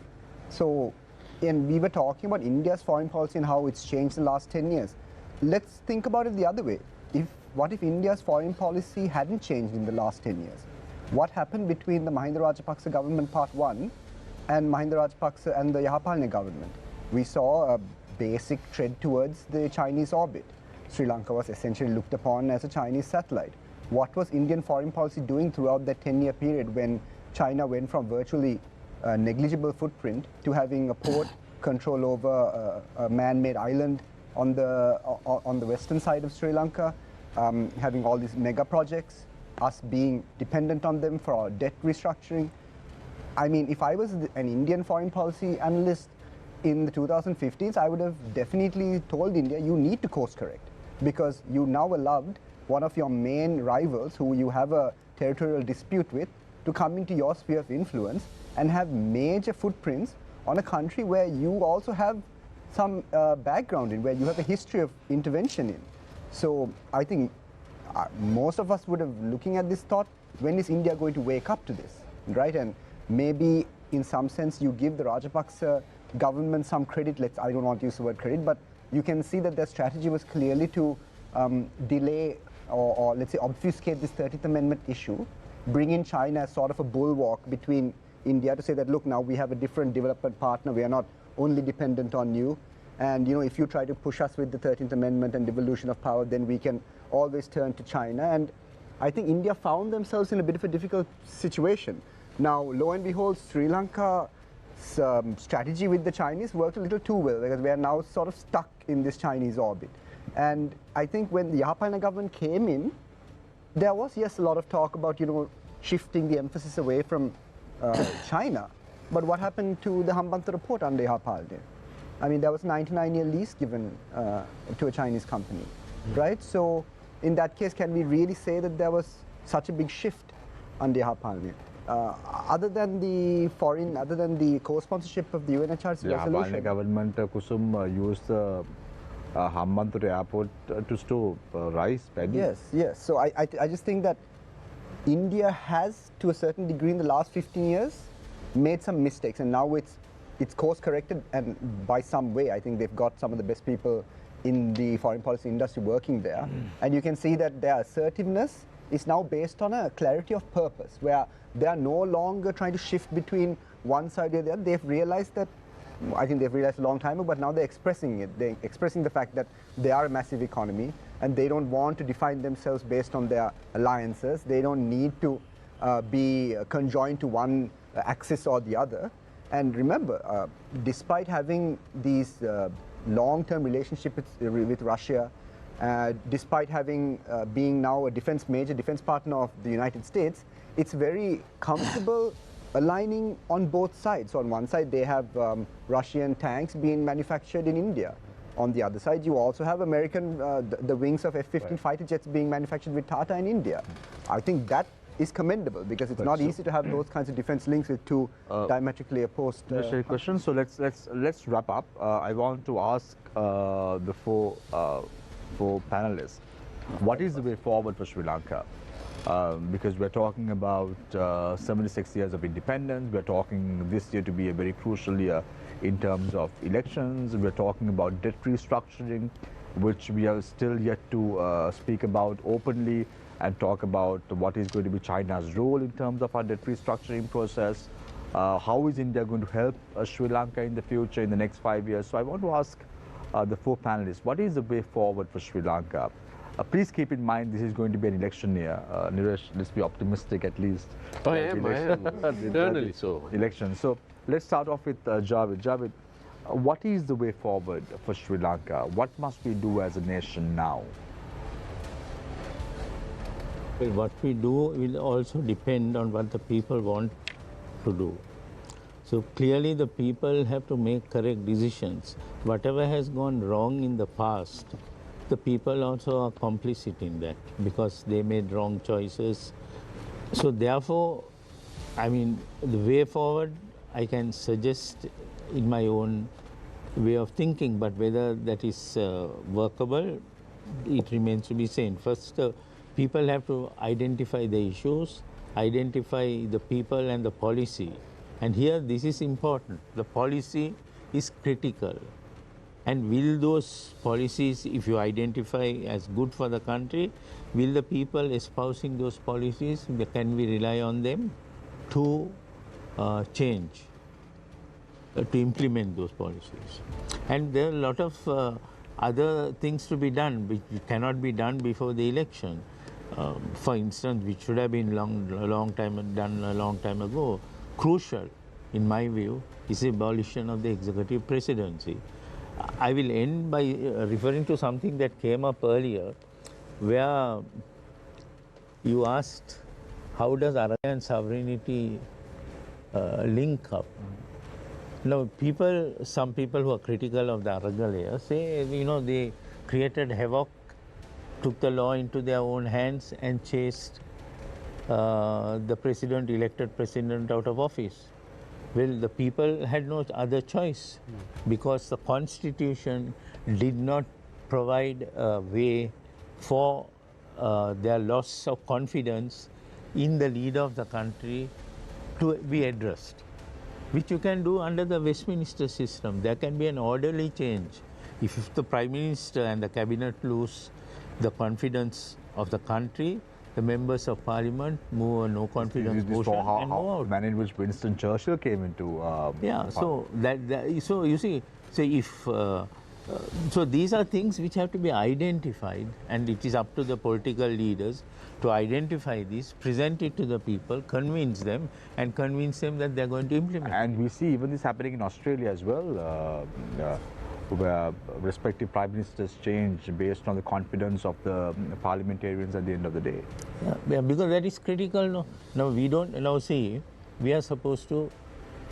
This government under President Ranil Wickremesinghe, what is the mandate they are implementing? According to the chairman of the UMP, they are implementing a mandate of the people, which the UMP presented to the people, and it was rejected. But they are implementing that mandate. So then there are questions. How I don't know whether to use the word legitimate or not, because the power and the policies that the government in office implements have to be drawn from the mandate received from the people. So there are a lot of confusing aspects in the political scene. It's very difficult to... Sri Lanka's political scene, of course, Javed, confusing always, no? No, I don't think as bad as this.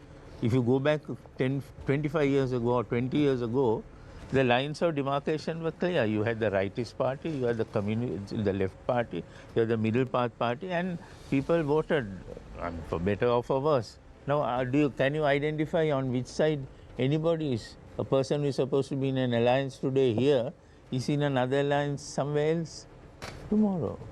You know, Javed, why is it that parliamentarians are resigning? That I don't know, but that's another important aspect of the Westminster system.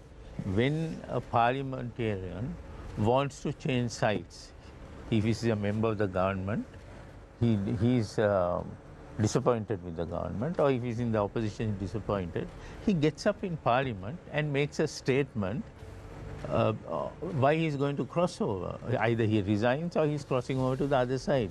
Now you see the people who are crossed over, they go to the other side and say that they are still member of the original party because they want to retain the seat when they go to the Supreme Court.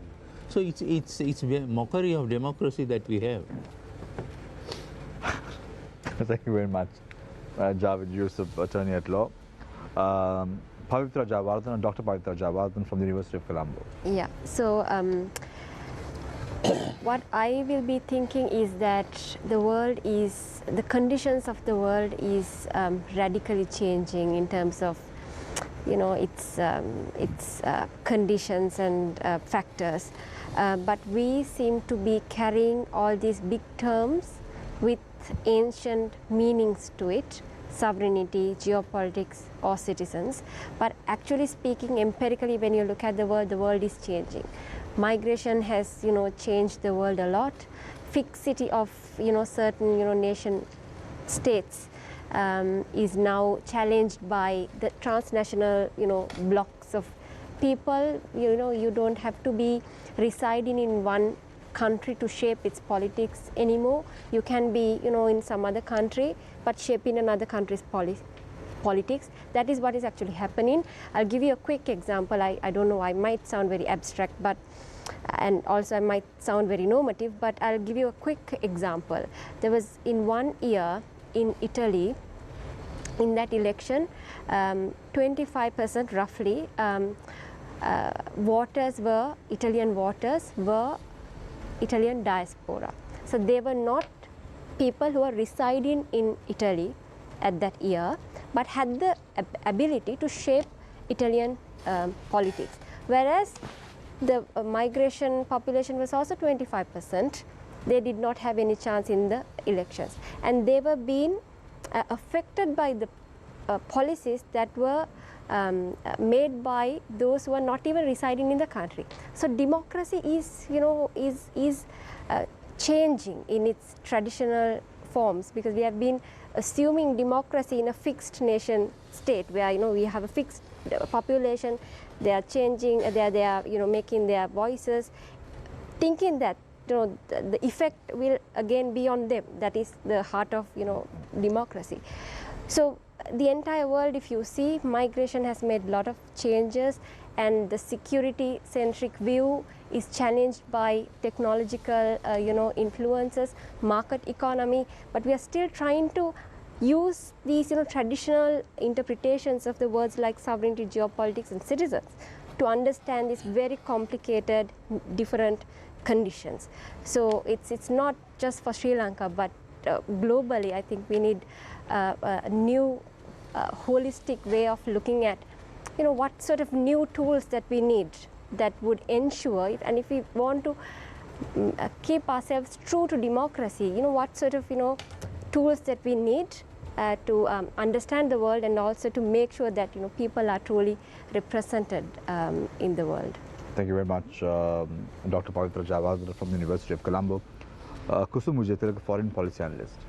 Thank you, Shamir. Thank you very much for having me. So, like you said, when we started this election year, so our topic today is sovereignty. So I think this could be the year that we reclaim back as people, since I've talked about sovereignty from the external point of view, but this year could be the year that we finally regain our internal sovereignty from our government, because the last 2 years, let's face it, it's been run by people that have been rejected by us.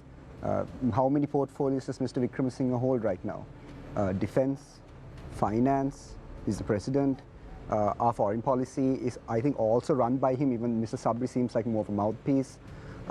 We still have Ms. Pavitra Vanniarachchi, who was the failed health minister on our cabinet. Kehli Rambukwella, who was under investigation, was given a fresh ministry. So I think when you look at Sri Lanka's structure of government, the cabinet, the state ministries, it's not a reflection of the people's sovereignty in any way. You can use the term sovereignty any way you want, but this is not it. This doesn't reflect it. That's when we've done with this election, I hope a lot of aspects of Sri Lanka's policy can come together. What are we doing for reconciliation? What are we doing for devolution of power? What are we doing with our security arrangements? Can we envision a future where we might be under some kind of a Indian security blanket or umbrella? Are we going to depend on Chinese spy vessels in the Indian Ocean to provide us with some sort of reconnaissance information, or are we going to start building our own capabilities? Because on one side, we always say, we mentioned it here, we're in a geostrategic location, we have some sort of geopolitical nuance in our country. So having said all this, can we then just take our eyes off our defense capability? Should we have a strong northern command on the South Indian tip? We had terrorism emanating from the eastern province. What does this mean for the amalgamation of the north and the eastern provinces according to our constitution? So I think these questions need to be wrestled with, and they need to be wrestled with fast, because we can't spend another 10, 15 years going over this 13th Amendment and the devolution of power and being in India's sphere of influence. We need to get our strategy right within this year probably, and then do what India did and really find our purpose and pursue that purpose. Because even India, no matter what anybody says, no one does things for favors. People are pursuing self-interest. Nations pursue self-interest. And Sri Lanka needs to start figuring out what our self-interest is and find a way to pursue it as best we can. Thanks. Thank you very much, Kusum. I now move to Udita Devapriya, Chief International Relations Analyst, FACTA. Well, Shamir, the way forward is basically, I would boil it down to 3 points. A recognition of 3 necessities and 3 very vital points.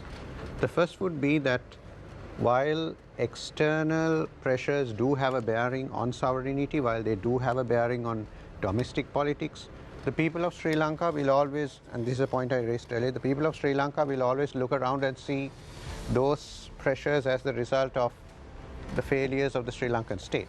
What do I mean by that?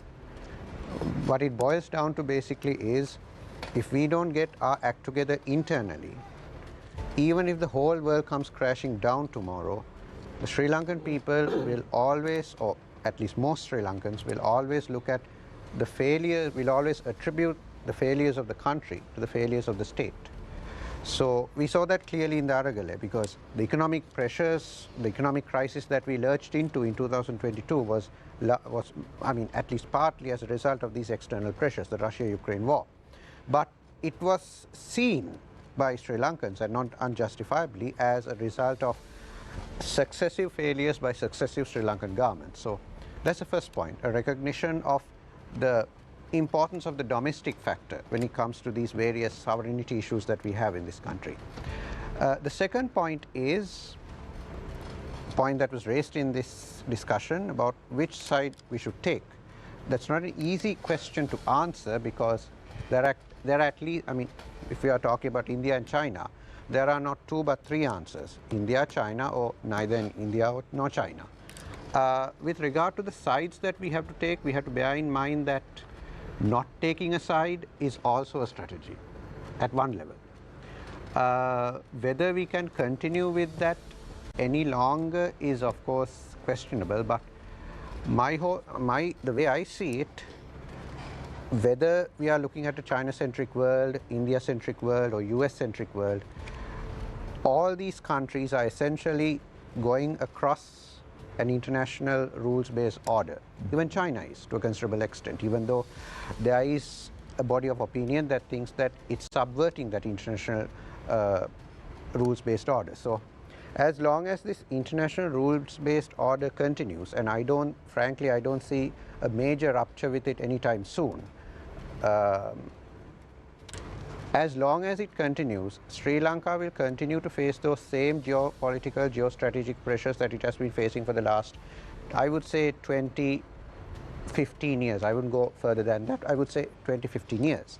So there'll be continuity in terms of the geostrategic, geopolitical pressures that are coming down on Sri Lanka, because essentially we are seeing a rupture in certain aspects of world affairs, but it's still that basic rules-based order, however fragile it may be, however fragmented it may be, that's continuing.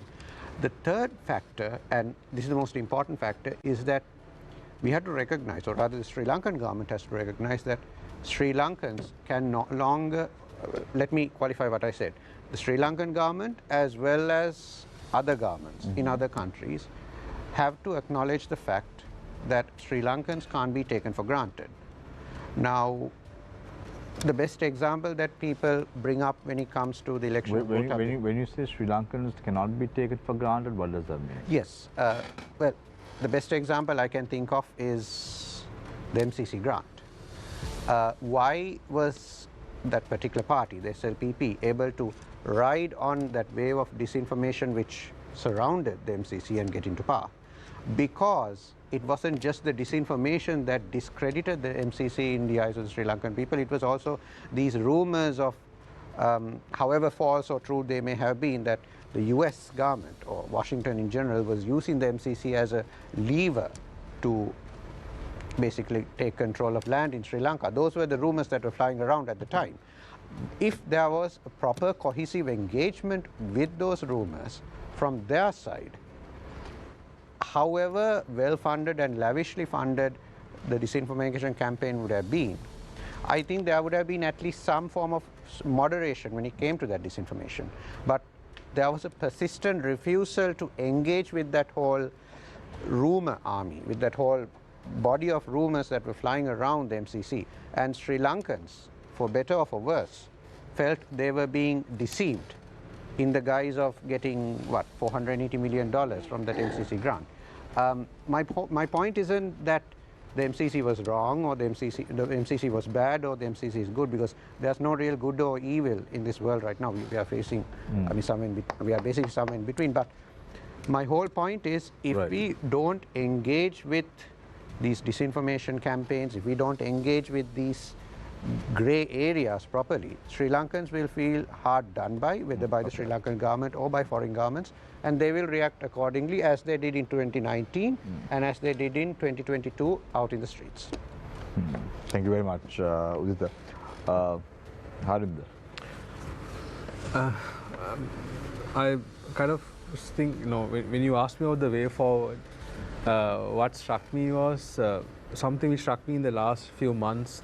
Every day when I go to work and come back, I listen to certain, mostly Sinhala, radio channels, and consistently a very interesting messaging is going from the banks. It's advertisement, which talks about the which bank offers the best pawning option of your gold. So I was wondering, have we come to that situation where the key message in the key advertisement I am listening to in the morning and the evening is telling people, competing banks giving the best deal for pawning of gold. So that's the level of real hopelessness we have got into. So I'm actually not totally answering you as a interrelation. I'm just trying to. This is the heart and soul issue, consciousness. So but that gives us that brings us to a consciousness, no. So as academics or as analysts, as policy, what are we looking for then? Then when you look at the because you link the idea of the elections, what are we hearing? The slogans so far, right? One slogan says, I can fix it all. One slogan says, we have to stick with what we are doing. The other slogan says, we are going to catch all the thieves and give the money back. Neither seems that, plausible. Neither seems addressing the real issues that we have. So I think what we are lacking is, as Sri Lankans in our political imagination, we have been bombarded with visions, but no action plans, no strategies, and no idea of and nobody has been no Sri Lankan has been kind of cultured to think strategically about where we should go as a country. That's the difference between us and India, right? Indians are not being given just a vision. They have been given about a world view, a strategy that where India is going to go next 5 years, next 10 years. We have been given visions of grandiose, and then we have played with. So what I'm going to tell you is, if we are to thrive if we are to go somewhere in the next 5 to 10 years, I think the